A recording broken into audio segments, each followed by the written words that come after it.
patients, I expect, come pretty regularly with some sort of abdominal pain, digestive issues. Yeah.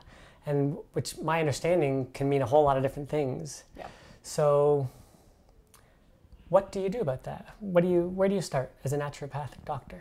You need to start with a really good history taking. So usually the first visits with patients, we spend trying to ascertain as many symptoms or that we can, and try to get to the patient to describe in the greatest level of detail what the matter is or what the problem is. Mm-hmm. Not only the abdominal symptoms that they're experiencing, but also other symptoms like systemic symptoms, like, for example, if they have any skin changes, or they feel that their energy is decreased, or they feel that their muscles are not, responding the way they used to, and all those things to try to come up with the most accurate diagnosis. Mm-hmm. Yeah, as you pointed out, the reasons that one can get abdominal problems are, unlimited.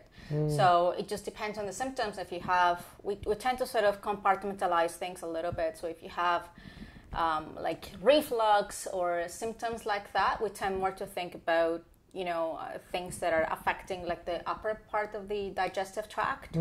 And then things related to diarrhea or constipation and things like that, we tend to look at it more the lower aspect of the digestive tract. Mm-hmm. But the causes can be, thousands, I guess, hundreds. So it can be, and it is quite common. It's something that we see, and as naturopaths, we pay a lot of attention to digestion because we are convinced, now the science is showing it a little bit more these days, that a good digestive system is actually something that is key to the functioning of the overall body. Mm-hmm. And this is something that is really beautifully illustrated in Chinese medicine, which is one of the modalities that we practice as naturopathic doctors. Mm-hmm. Many of the issues, or the Chinese sort of medicine philosophers have attributed to digestive issues. So if your digestive tract is not functioning up to par, like your energy is going to be low, your mood might be compromised as well, your ability to deal with day-to-day stresses as well is going to be compromised. Mm-hmm. So we do pay a lot of attention to that aspect as well. And the other way that we do it is that we collect a really thorough history of what the patient actually eats, and we try to sort of get them to record, if they notice that there are certain foods or certain things that they're noticing that they're sensitive to. Mm-hmm. And if we can kind of do like an elimination of a certain food group for a period of time, like a trial period, if we notice that, we are seeing changes, but positive changes, mm-hmm. then we might attribute, that food to be causing some sort of imbalance in the digestive system. Mm-hmm.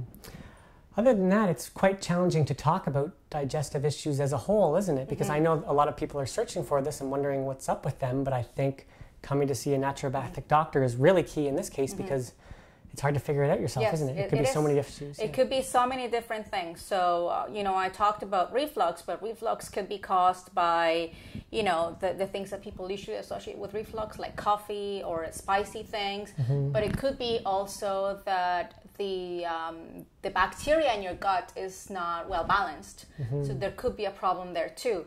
Or it could be that you are experiencing symptoms of a food sensitivity, and you need to identify what that food is. Like mm-hmm. it's hard for people sometimes to pinpoint what it is. Mm-hmm. So one symptom could be attributed to a host of conditions, mm-hmm. and vice versa. Like we could attribute the one food or the one sensitivity to be causing like a huge array of different symptoms mm-hmm. in your intestinal tract. Mm-hmm. So it's something that